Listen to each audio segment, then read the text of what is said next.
Bora. Para não cansar muito. Você se importa se eu ficar sentado? Não. Bueno, gente, solamente voy a repasar los puntos más importantes, ¿tá? Para que usted pueda rendir bien, digamos así. ¿Está bien? Vamos a empezar con el metabolismo de los carbohidratos y voy a dejar las vitaminas por último. ¿Está bien? Que las vitaminas hidrosolubles van a caer. Aí vou ficar de pé porque eu não estou vendo o Michael atrás.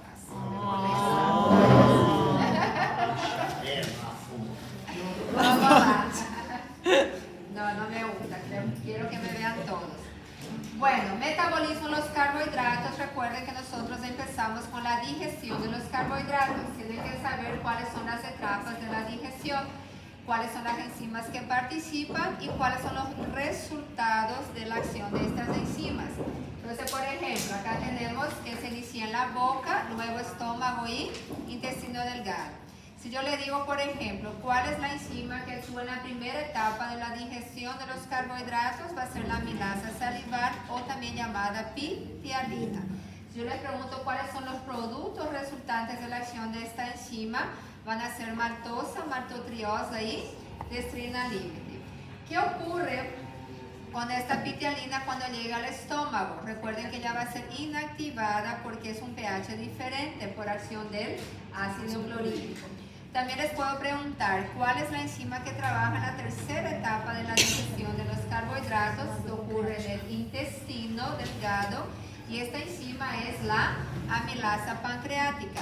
También tienen que saber los resultantes de la acción de esta amilasa pancreática, que son cuáles: maltosa, maltotriosa, destrina límite, solo que acá ya aparecen las moléculas de glucosa. Bueno, entonces esta primera, segunda y tercera etapa. Luego los procesos de absorción de los monosacáridos, solo el mecanismo de absorción. Recuerden que el mecanismo de absorción de la glucosa y de la galactosa es el mismo, es por mecanismo de cotransporte con el ion sodio, o sea que requiere energía.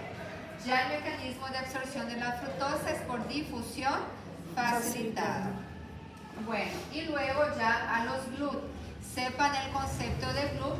GLUT no son carbohidratos, GLUT son proteínas que ayudan al transporte de ¿qué? De monosacáridos. Si yo le digo disacárido, polisacárido, está mal, es monosacáridos. ¿Y cuáles son los monosacáridos? Glucosa, galactosa y fructosa. En relación a cada uno de los GLUT que nosotros estudiamos, 1, 2, 3, 4 y 5, no necesitan saber la localización, pero sí que hace cada uno de estos GLUT. Por ejemplo, si yo les pregunto, GLUT que transporta la fructosa, ¿va a ser GLUT 5? O GLUT que permite la entrada basal de la glucosa y galactosa, GLUT 1. O GLUT que trabaja en secuencia con el GLUT 1 y que tiene mayor expresión en el sistema nervioso central, 3. GLUT que actúa como respuesta a una hiperglucemia, va a ser GLUT 2. Y el GLUT que es reserva de GLUT 1, 2 y 3, que va a ser el GLUT 4. O sea, el mecanismo de acción puede caer tanto en una cuestión de marcar como un falso y verdadero. Atiendan acá, como les dije, el GLUT 2 es un caso de hiperglucemia y no hipoglucemia. Luego vamos ya a nuestra glucólisis. Tienen que saber qué es la glucólisis, si es catabólica, si es anabólica, cuál es la hormona que activa la glucólisis, que va a ser la insulina, como nosotros ya vimos, va a ser inactivada por el glucagón. Es una vía de degradación, de oxidación de ¿qué? De la glucosa. ¿Cuántas reacciones tiene la glucólisis? 10 reacciones. Estas 10 reacciones están divididas en ¿cuántas etapas? 2. ¿Cuál es la diferencia entre esas etapas? Inversão de energia e recuperação. Bueno, una consume, que sería la inversión de energía, y la otra es la recuperación de energía o producción de ATP. La primera etapa es inversión de energía. Tienen que saber cuáles son las reacciones que ocurren en esta inversión de energía, que van a ser 1 y 3. O sea, el consumo del primer ATP y el consumo del segundo ATP. En la segunda etapa ya ocurre la recuperación de energía, la producción de estos ATPs ¿En cuáles reacciones? En la séptima y la décima reacciones. En estas 10 reacciones enzimáticas tenemos las enzimas que regulan la glucólisis. ¿Y qué poseen en común estas enzimas? Que catalizan reacciones irreversibles. ¿Cuáles son las reacciones irreversibles? 1, 3 y 10. La enzima de la primera reacción irreversible es la hexocinasa o quinasa. De la segunda enzima, que es punto de control, que es de la tercera reacción, es la fosfofrutocinasa o quinasa. La tercera enzima, que es punto de control, es que cataliza la décima reacción, que va a ser la piruvato quinasa o sinasa. ¿Está bien? ¿Qué más? Las funciones de la glucólisis. Si le dice cuál es la principal función metabólica de esta vía, es generación de piruvato, que en condiciones aeróbicas forma la acetil-CoA para el ciclo de Krebs. Pero se les pide para citar las funciones, tienen que citar las 3 funciones, que es, además de esa, generar moléculas como NADH, ATP, que pueden ser utilizadas todos en procesos con oxígeno aeróbico o anaeróbico, y generar productos intermediarios como la glucosa 6-fosfato que nosotros vimos para otros procesos celulares. De las 10 reacciones enzimáticas, recuerden siempre la primera. ¿Por qué? Porque la primera vamos a tener nuestra primera enzima de control y la inversión del primer ATP, o sea, el consumo del primer ATP. También recuerden que en la glucólisis existe un proceso llamado de fosforilación, y este proceso es importante. ¿Por qué? Porque va a impedir que esta molécula de glucosa salga de la célula, ¿tá? Entonces, este proceso inicial que impide que ella salga se llama fosforilación.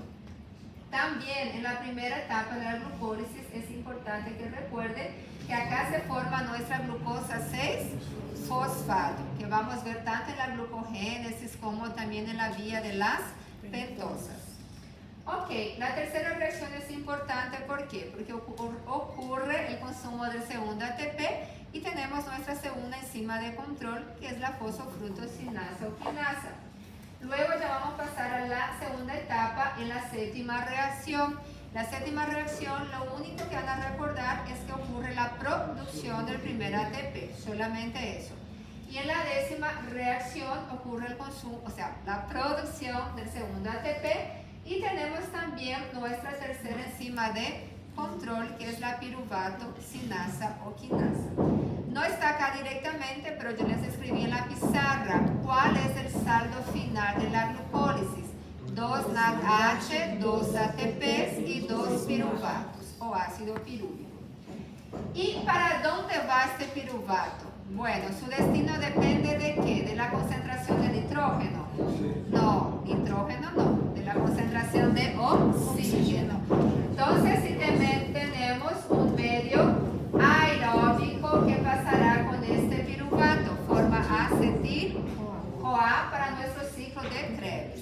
En un medio anaeróbico vamos a tener el etanol en la fermentación alcohólica y el lactato en la fermentación láctica, ¿cierto? De estas fermentaciones, recuerden que en la fermentación láctica, la enzima que promueve esta conversión al lactato se llama lactato deshidrogenasa.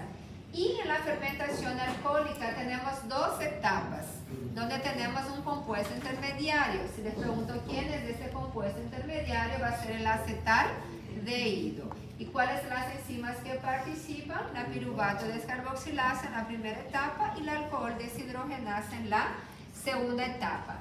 ¿Qué en común posee la fermentación alcohólica y la fermentación láctica? Tanto una como la otra derivan de un monosacárido, que es la glucosa, pero los productos son diferentes. Recuerden que en la fermentación alcohólica es un proceso de descarboxilación, libera también CO2. Yo les puedo dar, como está en el ejercicio, recuerden el ejercicio, le doy la ecuación y ustedes tienen que saber si es una fermentación alcohólica o láctica, ¿tá? Es fácil porque el alcohol se caracteriza por el grupo OH y el ácido carboxílico es nuestro lactato, que es el COOH. creo que es este de la primera etapa. Ahora vamos a... Ay, qué fácil. Se cae así. Entonces la glucogénesis es importante saber que el glucógeno está formado por dos tipos de enlaces glucosídicos. ¿Cuáles son? Enlaces glucosídicos alfa 1 y 4 que se encuentran en la horizontal.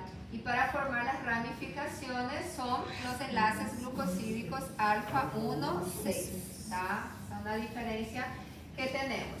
La glucogénesis tienen que saber que es una vía anabólica que va a ser activada por la insulina y va a ser inactivada por el glucagón. ¿En qué situaciones ocurre la glucogénesis? Hiperglucemia, estado alimentado también. Bueno, acá no muy fácil, acá ya les dije. Bueno, continuando acá, en el proceso de glucogénesis tenemos tres etapas. ¿Cuáles son las tres etapas? Se le dice así, marque la opción que contiene la primera etapa de la glucogénesis, que van a marcar obtención del precursor. Se le pide la segunda etapa, que van a marcar polimerización. Si le pide la tercera etapa, ramificación. Si le pide cuáles son, van a decir las tres. Obtención del precursor, polimerización y ramificación. ¿Quién sería este precursor de la glucogénesis? Glucosa 6-fosfato. ¿De dónde viene? De la glucólisis, ya saben de eso. También acá en la glucogénesis nosotros vimos la acción de una enzima que es la fosfoglucomutasa. Y ojo acá, porque la fosfoglucomutasa actúa tanto en la glucogénesis como en la glucogenólisis, solo que es al contrario, para no confundir. Entonces, si yo les pregunto, ¿cuál es el mecanismo de acción de la fosfoglucomutasa en la glucogénesis? Va a convertir la glucosa 6-fosfato en glucosa 1-fosfato, en la glucogénesis. Ahora, si yo les pregunto, ¿cuál es su mecanismo de acción en la glucogenólisis? Es al contrario. ¿Cuál va a ser? Glucosa 1-fosfato en glucosa 6-fosfato. Es contraria una a la otra. Entonces vamos a volver a nuestra glucogénesis. Solamente quería mostrar. Entonces la glucogénesis, la fosfomutasa transforma la glucosa 6-fosfato en glucosa 1-fosfato. Acá también sepan la localización donde ocurre este proceso de glucogénesis. Es que sí también, pero en la glucólisis tienen que saber que va a ser el citosol, ustedes ya saben. Acá también es citosol. ¿Quién es el precursor? Ya sabemos, glucosa 6-fosfato, y como todavía metabólica, ella también posee una enzima central, una enzima reguladora. Y en este caso, la enzima reguladora de la glucogénesis es la glucógeno sintasa. El nombre ya dice, glucógeno forma glucógeno, síntesis de glucógeno, ¿no? Y si yo les pregunto cuál es el mecanismo de acción de la glucógeno sintasa, que es polimerización de las moléculas de glucosa, ¿no? Bueno, ¿qué más? También recuerden que acá tenemos la ayuda de una proteína llamada glucogenina. ¿Cuál es el mecanismo de acción de la glucogenina? Es no dejar agotar los niveles de glucógeno en depósito. ¿Cuál es su mecanismo de acción? Promover el alargamiento de esta molécula de glucógeno. ¿Pero en qué sentido? En el sentido alfa 1, 4, solamente en la horizontal, ¿ok? No confundan glucogenina con aptoglobina, que allá de la vía de las pentosas, ¿está? Que es parecido, rima, ¿no? Glucogenina, aptoglobina. Acá ya hablamos de las tres etapas. En la glucogenólisis tienen que saber que es una vía catabólica que va a ser activada por el glucagón, inhibida por la insulina. ¿En qué situaciones ocurre la glucogenólisis? Durante la práctica de ejercicio, durante una ayuna inducida o durante una ayuna fisiológica, ¿no? Durante el sueño también. Ahora, acá, gente, tienen que saber la localización, que también va a ser citosólica, es fácil, todas son citosólicas, mientras, ¿no? La enzima de control, acá ya va a ser la glucógeno fosforilasa. Y en la glucogénesis sintasa es diferente. Recuerden más una vez el mecanismo de acción de la fosfoglucomutasa en la glucogenólisis. G1P en G6P. Y allá en el otro G6P en G1P. Ok. Bueno, acá solamente quiero que recuerden que tenemos una enzima llamada enzima desramificadora. ¿Recuerdan? Entonces, ¿cuál es el mecanismo de acción de esta enzima desramificadora? Ya tiene dos mecanismos de acción. Uno, que es una transferencia, porque es una enzima transferasa, que va a ser la transferencia de los tres residuos de las ramificaciones en la cadena principal. Y el otro mecanismo de acción va a ser una acción hidrolítica. ¿Por qué? Porque va a liberar esta molécula de glucosa que queda acá en esta ramificación. Entonces ya tiene dos mecanismos de acción. Una de transferencia y otra de reacción hidrolítica para la liberación de esta glucosa de la ramificación. Ok. ¿Qué más? ¿Qué más? ¿Qué más? ¿Qué no? También les di una enfermedad que puede producirse por una enzima que participa en la glucogenólisis, que va a ser la glucosa 6-fosfatasa. Cuando existe una deficiencia, es una enfermedad de naturaleza genética de esta enzima, ocurre el acúmulo de glucógeno, esta persona no consigue degradar adecuadamente, lo que causa la enfermedad llamada enfermedad de von Gerke. ¿Cuáles son los síntomas de la enfermedad de von Gerke? Entonces, vientre protuberante, hematomas, irritabilidad, mejillas hinchadas. Le dije la gota que no aparece ahí, pero también es uno de los síntomas, fatiga, hambre constante. Entonces, sepan por lo menos 3, ¿tá? Y ella es conocida como enfermedad del almacenamiento de glucógeno, ya que estas personas no consiguen degradar, ¿no? Aumenta más la concentración de glucógeno. Entonces, estas personas tienen que evitar cuadro de hipoglucemia. No se puede citar ahí glucagon. No es indicado el glucagón acá. No sé por qué, pero no es indicado. Podría ser, ¿verdad? Bueno, y sepan la gluconeogénesis o neoglucogénesis, que también es una vía anabólica, pero va a ser activada por el glucagón, que es una excepción, no activada por la insulina. Consiste en la formación, en la síntesis de glucosa a partir de carbohidratos, no, a partir de lo que no es carbohidrato. ¿Y cuáles son los precursores? Lactato, podría ser utilizado aminoácidos o el glicerol que viene de los triglicéridos. ¿Cierto? Ok, terminó.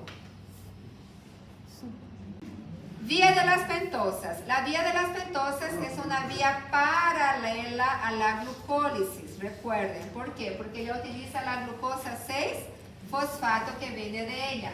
Ustedes ya saben que la glucosa 6-fosfato ya va a ser utilizada de acuerdo a nuestras necesidades.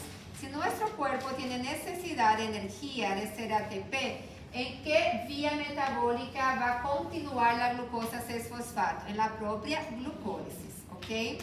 Ahora, si mi necesidad es hacer NADH o ribosa 5-fosfato, ¿dónde va a ser dirigida o canalizada la glucosa 6-fosfato? En la vía de las pentosas.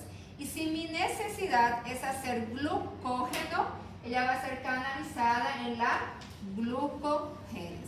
Entonces depende de la situación de mi necesidad, esta glucosa 6-fosfato va a ser orientada para determinadas vías metabólicas.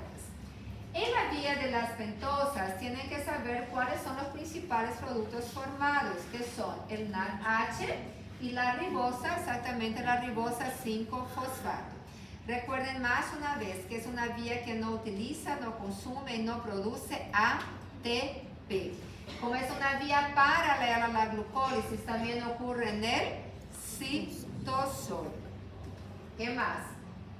Todas esas características. Es una ruta anfibólica, quiere decir que posee tanto reacciones de catabolismo y anabolismo. no usa y no consume ATP, como ya dijimos.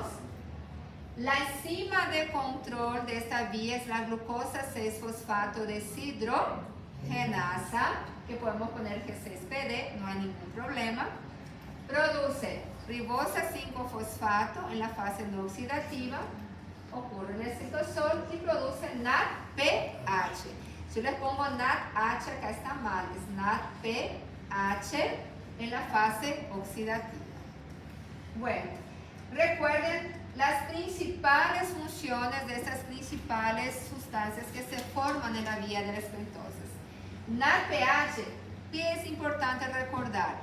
Es el cofactor de la síntesis de ácidos grasos, de colesterol, que puedo poner esterol o esteroide. Acá les puse este también, pero recuerden que ayuda a reducir el glutato, porque solamente en el estado reducido este glutato tiene acción antioxidante, principalmente a nivel de eritrocitos, que eu acho que acabou a batería. Acciona la ribosa 5-fosfato. ¿Cuál es la principal función? Que yo les dije. Sea precursor de la biosíntesis de las purinas, y también pueden poner que ayuda en la formación de nucleótidos para formar ADN y ARN. Tiene otras funciones, pero esa es la principal, ¿tá? No pueden olvidarse. Deixa eu encaixar aqui. Bichinho cansa também, né? Tem que dar bateria para ele. Desde manhã.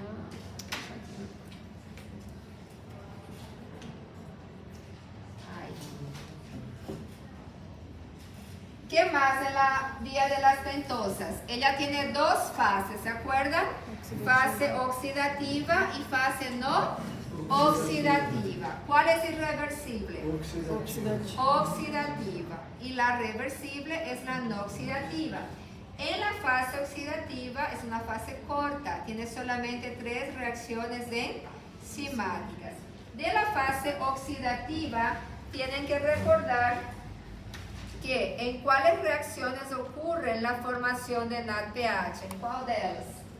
1 y 3. ¿Y cuáles son los productos formados también en la fase oxidativa por cada molécula de glucosa? ¿Qué se forma por cada molécula de glucosa?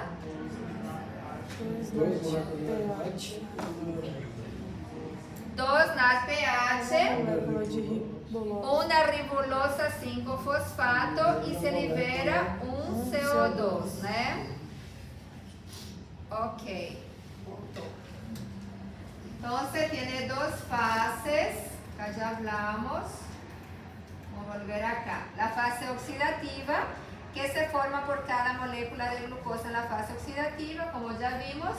2 moléculas de NADH, una molécula de ribulosa 5-fosfato y una molécula de CO2. Estas moléculas de NADPH se forman en la primera reacción y en la tercera reacción. Como la ribulosa 5-fosfato termina la fase oxidativa, ella empieza la fase no oxidativa.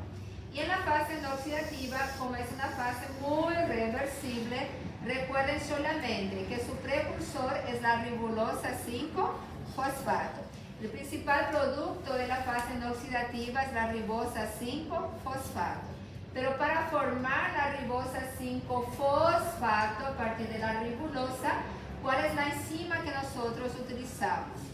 Fosfopentosa isomerasa o ribosa 5-fosfato isomerasa. Y si queremos hacer otros monosacáridos, utilizamos la epimerasa. ¿Cuál es el mecanismo de acción de esta isomerasa? Es isomería de función, de cetona para aldehído, como nosotros ya vimos. Y ojo acá, porque yo les dije que en la fase no oxidativa, ella forma varios monosacáridos que tienen grupo fosfato. Y 2 de ellos pueden volver nuevamente a la glucólisis. Entonces, ¿cuáles son estos monosacáridos que pueden volver a la glucólisis? Fosfato y gliceraldehído 3-fosfato. Recordar más una vez que el precursor de la vía de las ventosas es la glucosa 6-fosfato. ¿Qué más? Ahora tienen que saber un poco de la anemia hemolítica, como nosotros ya vimos. Entonces, personas que tienen deficiencia de glucosa 6-fosfato deshidrogenasa tienen un cuadro de anemia hemolítica de naturaleza genética. ¿Por qué eso se produce? ¿Cuál es la relación de esta glucosa 6-fosfato deshidrogenasa? Recuerden que esta enzima ayuda en la producción de NADPH. Y el NADPH es responsable por la reducción de nuestro glutatión. Y que solamente en este estado reducido inactiva los radicales libres. Personas que tienen este tipo de anemia hemolítica son pacientes asintomáticos. Estos cuadros solamente van a venir a causar algún daño al paciente cuando ellos están sujetos a un estrés oxidativo. ¿Y cuáles son las situaciones de estrés oxidativos que nosotros vimos? Infecciones, fármacos y el consumo de un alimento en especial. No pueden poner alimentos simplemente, tienen que poner cuál es el alimento, que va a ser haba en español, que sería la fava en portugués, ¿ok? En relación a esta anemia hemolítica, recuerden algunas características, ¿tá? Como aumentan radicales libres, vamos a aumentar nuestro estrés oxidativo, va a producir un daño en la hemoglobina, vamos a tener precipitados de hemoglobina que se adhieren a la membrana celular, que van a formar cuerpos de Hens. Estos cuerpos de Hens pasan a los vasos sanguíneos y los macrófagos intentan arrancar formando las células mordidas. Recuerden también de las características de un cuadro de hemólisis. Recuerden cómo tenemos mucha hemoglobina libre en sangre. Para compensar esta hemoglobina libre en sangre, el cuerpo va a liberar una proteína llamada aptoglobina, que va a formar un complejo con esa hemoglobina libre. Pero en determinado momento la concentración de hemoglobina va a ser mayor que aptoglobina y se reducen los niveles de aptoglobina. Por eso, ¿cuáles son las características? Reducción de esta aptoglobina. Por otro lado, un aumento de esta enzima, que es la lactato deshidrogenasa.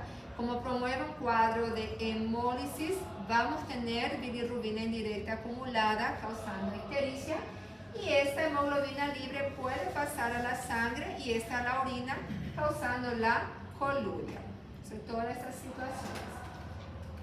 Ahí después vamos a nuestro ciclo de Cori. El ciclo de Cori es un ciclo de reciclaje de quién, del lactato. Tienen que saber dónde, o sea, dónde ocurre entre el hígado y el músculo. También es importante que sepan los procesos, no están acá directamente, pero yo les escribí en la pizarra. Entonces, en el músculo, ¿cuáles son las vías metabólicas que tenemos acá? De glucosa a piruvato, glucólisis, y de piruvato a lactato, fermentación láctica. Y en el músculo, de lactato a glucosa, neoglucogénesis, ¿ok? Recuerden que en el ciclo de Cori, los músculos no poseen una enzima, que es la glucosa 6-fosfatasa. Eso es importante porque permite que estas moléculas de lactato salgan del músculo y puedan llegar hacia el hígado. Y recuerden qué situación ocurre el ciclo de Cori en un medio anaeróbico de hipoxia, ¿no? ¿Y para qué? Para mantener la producción de ATP por glucólisis en las células musculares durante la práctica de ejercicio. Las principales moléculas que nosotros cambiamos del ciclo de Cori son dos, lactato y glucosa, e vice-versa. Acho que é isso. Da insulina e do glucagon, como nós acabamos de ver, pessoal, e quais são os processos que inibem, principalmente isso, tá? Recuerden que a insulina ativa processos anabólicos, glucogênese, lipogênese, síntese de proteínas, a exceção da glucólisis. E o glucagon ativa processos catabólicos, glucogenólise, lipólise, catabolismo nitrogenado, a exceção da cetogênese, que a gente viu, né? E também gluconeogênese, tá? Então, essas exceções, quem ativa, quem inibe, tem que ficar bem claro. Em relação à insulina, sepan a estrutura química da insulina, cadena A, cadena B, conforme combinado já, né? Em relação ao número de aminoácidos, os valores de glucosa en ayuna e pós-prandial, tanto sin diabetes, prediabetes y con diabetes. Sepan también las 4P de la diabetes, ¿tá? Poluria, polidipsia, polifagia. ¿Qué más? Deixa eu lembrar acá. ¿En qué situaciones ocurre la liberación de esta insulina? Que ustedes ya saben. Sepan los casos de una hipoglucemia, como está no questionário, igualito. Y en relación al glucagón, que es nuestro último contenido de ahora, sepan que es formado por 29 aminoácidos, liberado por célula alfa del páncreas, cuáles son los procesos que son activados, inactivados, los estimuladores de glucagón, los inhibidores de glucagón también. Recuerden que en una situación de estrés, ¿no? De emoción muy fuerte, va a ser el glucagón que va a ser liberado. Entonces, todo eso sepan de su glucagón, ¿tá? Que é isso? Agora vamos para as vitaminas. Tem que saber su nome químico, tá? Todas que nós vimos.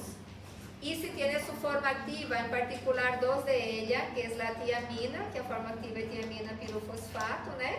E a vitamina B6, que é o piridoxal fosfato, PLP. Vocês têm que saber sua TPP forma vai activa. aceitar também?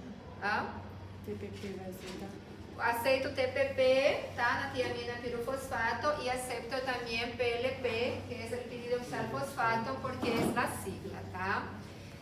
Da vitamina B1, sepan su forma activa, como já les dije, e sepan su carencia de la tiamina que produce. Esa es la principal carencia, es el beriberi, ustedes ya saben. Y las características de este beriberi, puede ser húmedo, puede ser seca, ustedes pueden escoger, ¿tá?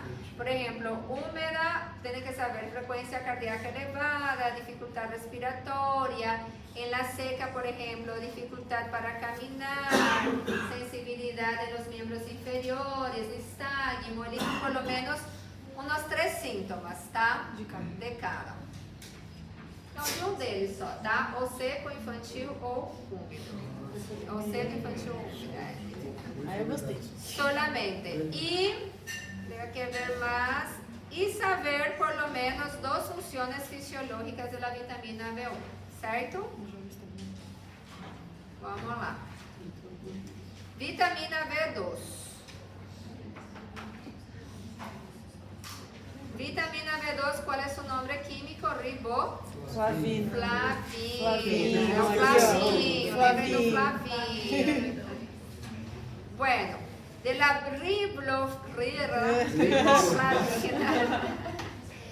Recuerden que esta vitamina, como dice acá, ella participa en la transformación de otras vitaminas. ¿Cuáles son las otras vitaminas? Niacina, ácido fólico y piridoxina. Ya les digo con el nombre químico porque tienen que saber el nombre químico. Recuerden también que la riboflavina, ella forma 2 moléculas muy importantes para nosotros que son conocidas como flavocoenzimas. Entonces, ¿cuáles son las flavocoenzimas? Son el FAD. Me preguntaron si necesitan saber el nombre. No, pueden poner la sigla, pero no saber el nombre, ¿no? Flavina, adenina, dinucleótido, pero pueden poner la sigla FAD y FMN. Entonces, ¿cuáles son las flavocoenzimas?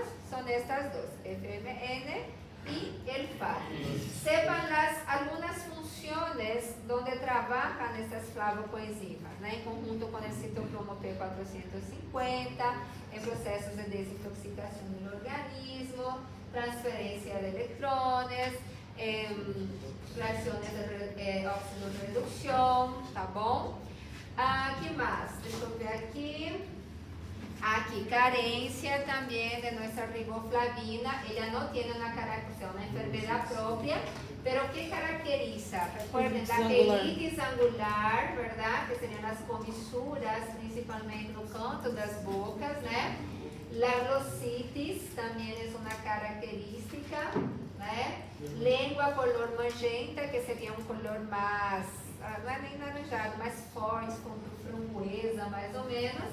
Y acá sería la parte de la dermatitis en la zona genital, principalmente estas 4 primeras, ¿tá?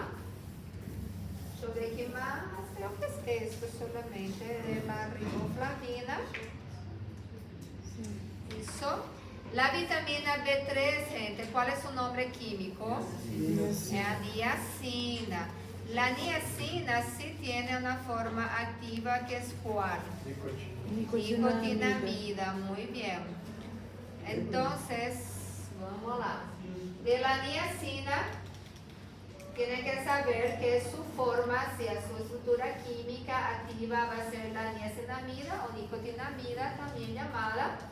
Ella es responsable por la formación tanto del NAD como del NADP. Recuerden acá, ya, si yo les pregunto, ¿cuál es la vitamina hidrosoluble que puede ser metabolizada a partir del triptófano? Ya saben que va a ser la niacina. ¿O cuál es el aminoácido que puede producir la vitamina B3 que va a ser el triptófano?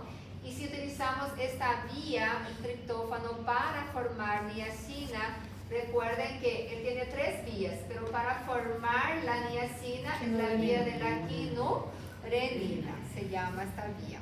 Si le pongo vía de la serotonina, vía de los indoles, no va a ser. Para formar niacina va a ser vía de la quinorenina. Recuerden de eso.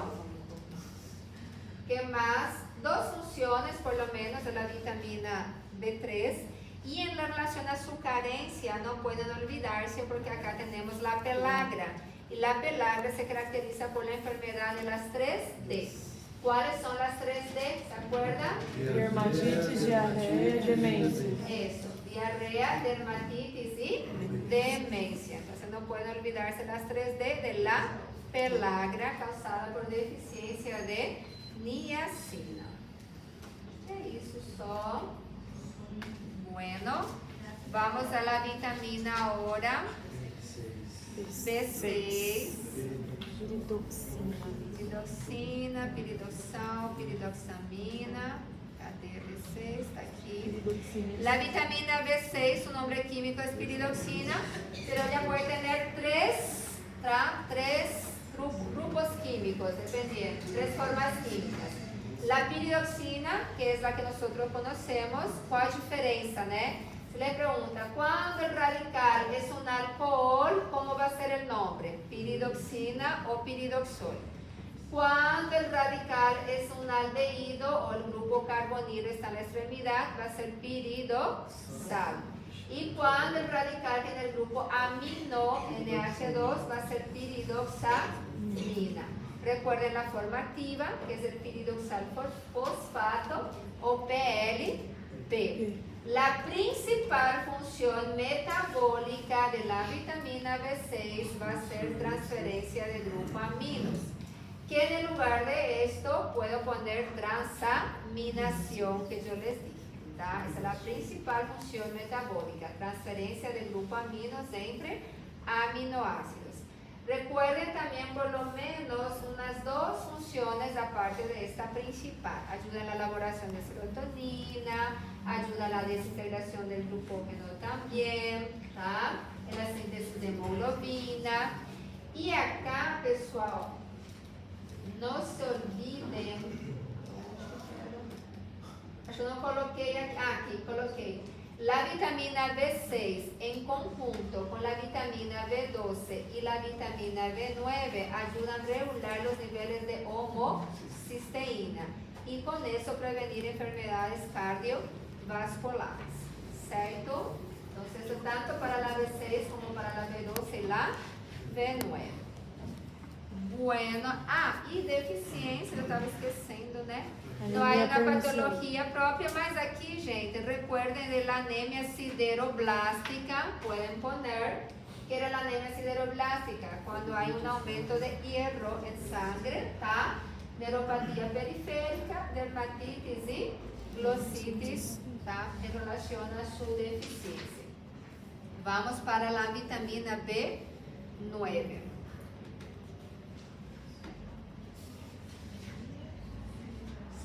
B9, cadê minha B9?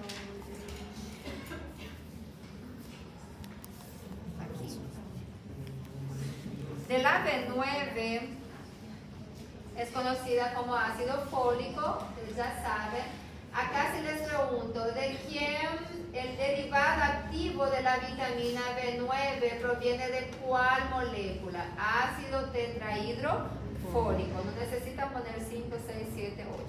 Ácido tetrahidrofólico. ¿Okay? Recuerden también que el ácido fólico es útil para prevenir enfermedades del tubo neural. ¿Cuáles son las principales? Espina bífida y anencefalia. Si yo les pregunto otra patología relacionada con la deficiencia de vitamina B9, recuerden de la anemia megaloblástica también. Acá no, ¿qué más? La diferencia entre ácido fólico y folato. Folato es la forma de obtención natural de esta vitamina, y mientras que el ácido fólico es aquella sintética en alimentos fortificados con vitamina B9.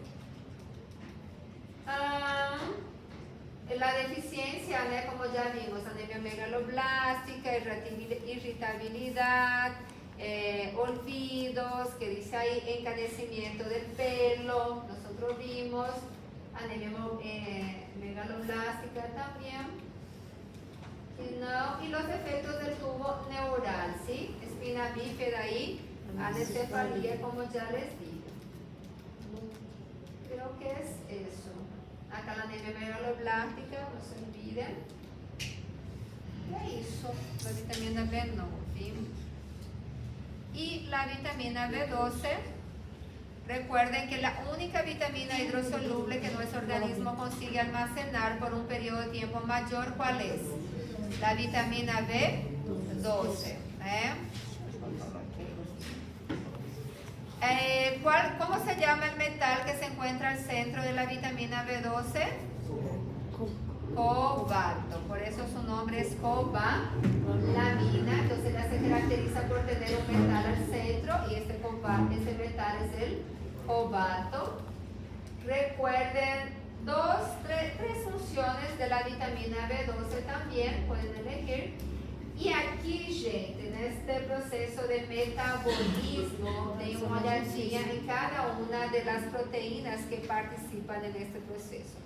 Por ejemplo, ¿cuál es la acción de la aptocorrina o proteína R? ¿Cuál es la acción del factor intrínseco? ¿Cuál es la proteína que tiene la acción de transportar la vitamina B12, que sería la transcobalamina o la aptocorrina? Entonces, cada una de estas proteínas, ¿ok? Yo ver qué más. Y saber algunas causas por qué se llega a producir una deficiencia de vitamina B12. ¿En qué situaciones? Veganos, vegetarianos, ausencia de la flora intestinal, o por algún defecto de cirugía bariátrica, o por deficiencia de la proteína R o de la transcobalamina. Entonces, alguna situación que promueva la deficiencia de la vitamina B12. Y también, aparte de eso, el cuadro clínico, que sería también un cuadro de anemia megaloblástica, que caracteriza también la deficiencia de esta vitamina.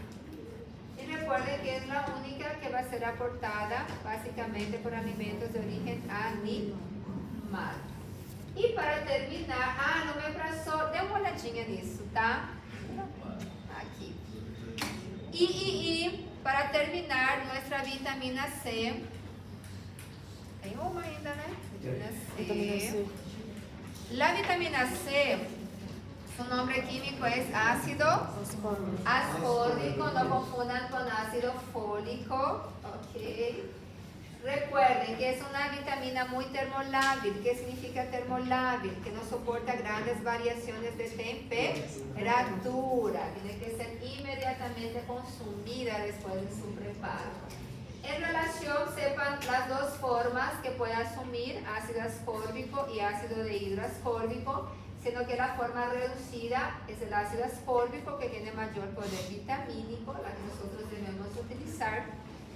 Sepan acá estas enzimas donde la vitamina C actúa como cofactor. Entonces ella actúa como cofactor en la dopamina hidroxilasa, haciendo la formación de las catecolaminas a partir de la tirosina, la lisina hidroxilasa, la prolina hidroxilasa, o sea, de cada una de ellas. Y aparte de eso, la patología relacionada con la deficiencia a largo plazo de la vitamina C, que es el escorbuto. Y del escorbuto sepan por lo menos 3 síntomas de este escorbuto, ¿ok? Que puede ser una hemorragia, inflamación gengival, pérdida de los dientes, un cansancio, anemia, dolor en las articulaciones. Por lo menos unos 3.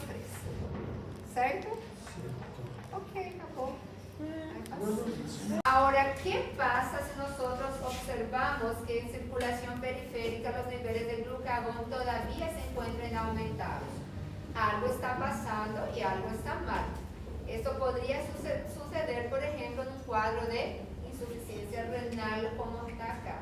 O sea que no hay una degradación, un metabolismo completo de este glucagón. Y una de las formas de observar es a través, y porque existen valores de glucagón, existen exámenes para saber los valores correctos de glucagón también, ¿tá? En circulación periférica. Ya les voy a mostrar estos valores. Acá solamente es más un resumen, como ya les dije, un tema muy cortito. El glucagón, así como la insulina, regula los niveles de glucosa en sangre.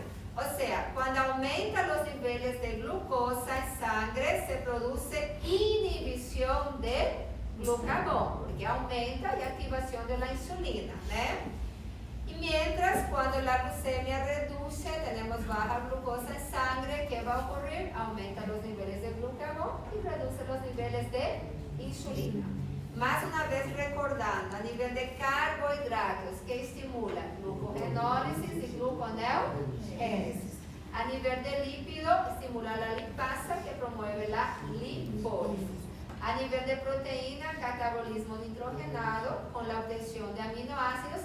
Pero también cuando ocurre este catabolismo nitrogenado, existen otros compuestos que podemos observar principalmente a través de la orina, que son ¿cuáles? La urea, la creatinina, el ácido úrico, porque también son compuestos nitrogenados. ¿Ok? Bueno, así como existe el fármaco insulina, ¿no? Como medicamento, no sé si ustedes conocen, existe el fármaco glucagón. O sea, su dosis, su utilización terapéutica es limitada, pero existe sí el fármaco glucagón. ¿Y en qué situaciones él podría ser utilizado? Principalmente en un cuadro de pacientes con hipoglucemia que estén en estado de hipoxemia. Pero también, como ya les dije, como estimula la producción de catecolaminas, puede ser también utilizado en el tratamiento de ciertas enfermedades cardiovasculares, y él también tiene otro efecto, es un relajante intestinal. O sea, muchas veces en diagnósticos también se lo dosifica una pequeña cantidad de glucagón. Acá yo les puse los primeros síntomas de hipoglucemia, ¿no? ¿Qué siente la persona cuando está en un cuadro de hipoglucemia? Recuerden que nuestro cerebro necesita de glucosa constante, y si no recibe continuamente con un tiempo, después de un determinado tiempo, ¿qué puede pasar? ¿Qué sentimos? Después de un cierto tiempo. Fraqueza, ¿qué más? Dolor de cabeza, mareos, y sin más tiempo. Si no llega esta glucosa al cerebro, ¿qué puede pasar? Desmayo, más tiempo, coma, hasta que puede llevar a un cuadro de vómito también. ¿Ok? Entonces, solamente para que puedan saber algunos qué pasa en los primeros síntomas de la hipoglucemia. Acá les traje solamente una imagen, si no conocen, existe, como ya les dije, el glucagón como fármaco. Es muy parecido a la insulina, posee también su jeringa, tiene que estar estéril, todo, tem un kitzinho montado de glucagón que puede ser utilizado. También, tudo certinho, faz un sorinho. Y acá les puse los valores normales de glucagón, que es de 50 a 100 picogramos por ml. Esos son los valores adecuados de glucagón.